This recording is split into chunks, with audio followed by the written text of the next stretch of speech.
এভাবেই লোকাল বাসে করে নারী ফুটবল লিগ খেলতে আসছেন জাতীয় দলে খেলা ফুটবলাররা। শুধু তাই না, ম্যাচ খেলে নারী লিগে অংশ নেওয়া ফুটবলাররা রিকশায় করে যাচ্ছেন যে যার মতো করে। দৃশ্যগুলো একদিনের নয়, পুরো নারী ফুটবল লিগেই এমন চিত্র দেখা গিয়েছে।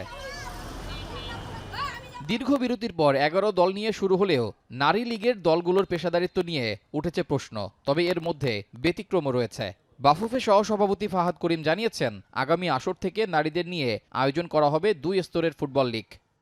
এবছর আমরা 2 টায়ার লিগ করব, এটা আই হ্যাভ ডিসাইডেড যে আপনার মোস্ট লাইকলি এই লিগ থেকে যে টপ 6টা দলকে নিয়ে আমরা একটা করব টায়ার 1, যাদের আপনি দেখেন যাদের এই ফ্যাসিলিটিগুলি অনেক ভালো না হলো আছে, মিনিমাম একটা স্ট্যান্ডার্ড আছে। আর we will make a WFL 2, যেখানে বাকি সব ক্লাব, স্পেশালি একাডেমিক ক্লাবগুলি যাদের হয়তো ওই আয়োজনগুলোগুলির সামর্থ্য নাই, but they also deserve to play, আমাদেরকে তাদেরকে সুযোগটা দিতে হবে। এদিকে সূচি পরিবর্তনের পরও ঠিক সময় শেষ করা যাচ্ছে না এবারের নারী ফুটবল লিগ, যে কারণে জটিলতায় পড়েছে বেশিরভাগ ক্লাব। এখন যখন এইটা বেড়ে গেছে, টাইমটা বেড়ে গেল, নিশ্চয়ই আমাদের সব কিছুই বেড়ে যাবে।